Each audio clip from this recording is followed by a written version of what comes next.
You're going to make more money in your Amazon Handmade store if you have the right maker profile set up. I am going to show you the exact 4 sections you need to fill out and how to fill them out so that you are selling more products. There are 4 sections to the maker profile that you need to complete, and you can do this while you're waiting on your brand registry. Number 1 is your profile information. This includes things like your profile photo and just general information about your account. A lot of shops use their brand logo, and that's what I use for their profile photo, but you can also use your photo, your personal photo, if you want. It's just up to you how you want to list in your Handmade store. You are required to complete all the sections on this page. There is a spot for your craft, and this is a text box that you can fill in. It does have a limited number of characters, but you can type in what your main craft is. So what you can do is if you have multiple types of products,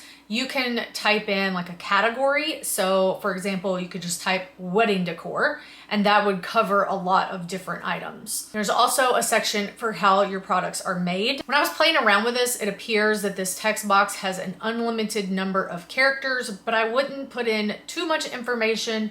This is something that your buyers is gonna see, and you wanna make it understandable for them. You will also need to specify whether or not you're going to offer custom orders. So there is like a radio checkbox to check yes or no. If you click yes, then there's another box below that to fill in your like normal processing time for custom orders. I have mine set to be like 7 to 10 days, and that allows me time to get the design done and then produced and then sent out. So it just adds a little bit of that extra production time into so that the customer has an idea of how long it may take to get those custom orders. So there's a place to put the country and zip code in on your account. These do not appear on your maker profile page. It does, however, when you see your products listed, like I'm located in North Carolina, it will have my brand logo and a little North Carolina circle so that people know where your products are coming from. So the second page of your maker profile is for images. And I would highly recommend putting some images in, because when you go to your maker profile, if there's no images there, then it's just gonna list that basic information and it's not gonna be very customized. So the first photo that you can include is like a banner type picture.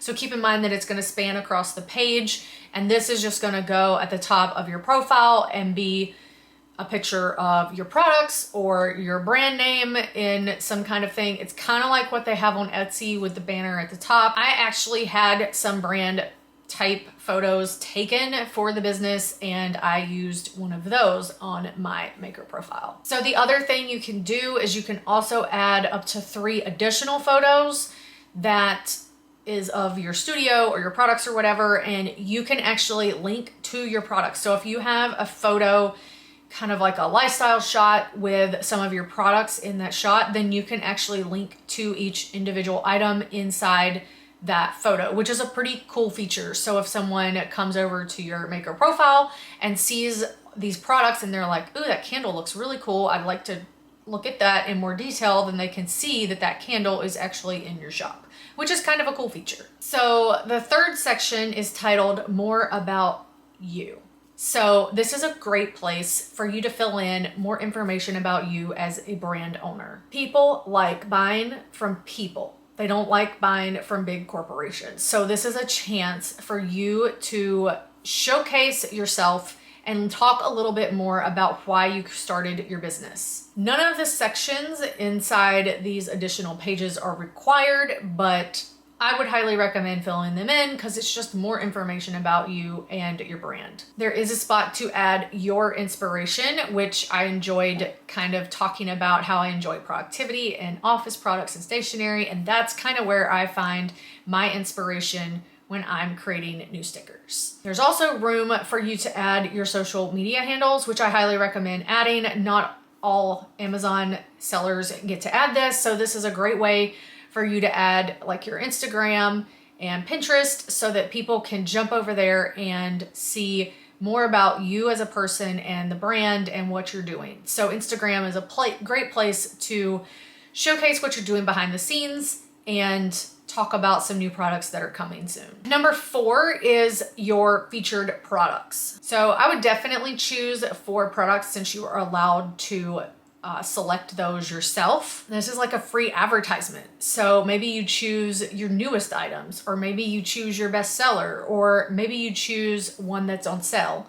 So this is a great way for you to showcase some of your products in a totally different way for free. Currently, I have 4 products chosen, and I have some of my newer stuff listed in those photos or those 4 featured products. And I think I'm definitely going to be regularly updating these to newer products or best sellers or things that are on sale, just so that when people come to the Maker Profile page, they see a few of the items that I have as examples. You've just created a Maker Profile that's designed to captivate customers, but we're not stopping there. Next up, we're navigating the maze of Seller Central by focusing on the essential menus that you're going to use the most. Trust me, this is crucial information that you're not going to want to miss. If that video is currently published and available, it will be right here on the screen. If not, be sure to subscribe, as that video will be posted next week.